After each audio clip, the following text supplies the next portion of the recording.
मध्य प्रदेश में किसकी सरकार बनेगी ये तो 3 दिसंबर को साफ हो ही जाएगा। बीजेपी कांग्रेस ने जिन विधायकों के टिकट काटे हैं, अब उन्हें अपने सरकारी आवासों से भी बेदखल होना होगा। ये आवास अब नए विधायकों को मिलेंगे। नई सरकार के गठन से पहले विधानसभा सचिवालय ने अपनी तैयारियां शुरू कर दी हैं। सचिवालय ने 34 विधायकों को सरकारी आवास खाली करने को कहा है। ये वे विधायक हैं जो विधानसभा चुनाव में उम्मीदवार नहीं बनाए गए हैं। इनके अलावा 2 मंत्री भी हैं जिनको सरकारी बंगले आवंटित किए गए हैं। यदि सरकार बदलती है तो इनको भी अपने बंगले खाली करने पड़ेंगे। हम आपको उन विधायकों के नाम बताते हैं जिन्हें ये बंगले खाली करने पड़ेंगे।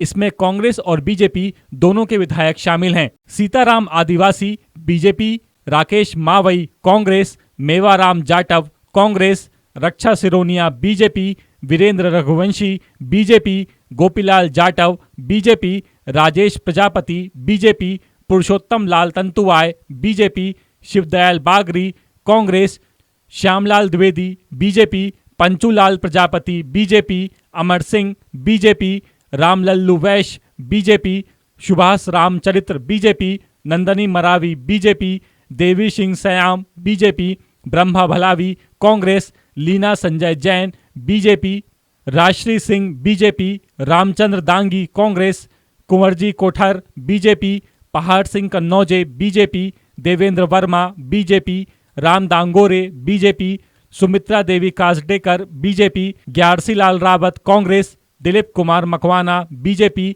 Devilal Dhakad BJP, Jalam Singh Patel BJP, Raghunath Malviya BJP, Rajvardhan Singh BJP, Sulochana Rawat BJP, Akash Vijayvargiya BJP और पारस जैन बीजेपी इनके नाम शामिल हैं। इसके अलावा विधानसभा सचिवालय से नारायण त्रिपाठी को फिलहाल राहत मिली है। नारायण त्रिपाठी पिछली विधानसभा में बीजेपी के विधायक थे, लेकिन इस बार वे विंध्य जनता पार्टी से चुनाव लड़ रहे हैं, इसीलिए इनको सरकारी आवास खाली करने को नहीं कहा गया है। चुनाव न लड़ने वाले 2 मंत्रियों को भी फिलहाल राहत मिली है। इसमें यशोधरा राजे सिंधिया और ओपीएस भदौरिया इस चुनाव में उम्मीदवार नहीं बनाए गए हैं। इनको भी सरकारी बंगले खाली करने को नहीं कहा गया है। यदि बीजेपी की सरकार बनी तो इनको आगे भी राहत मिल सकती है, और यदि सरकार बदली तो कांग्रेस की सरकार बनी तो इनको सरकारी बंगले खाली करने पड़ सकते हैं। यानी वो विधायक जो इस बार चुनावी मैदान में नहीं उतरे हैं, उन्हें तो बंगला खाली करना ही होगा, लेकिन मंत्री बंगले खाली करेंगे या नहीं, ये सरकार किसकी बनती है इसके बाद ही साफ हो पाएगा। भोपाल से द सूत्र के लिए विशेष संवाददाता अरुण तिवारी की रिपोर्ट।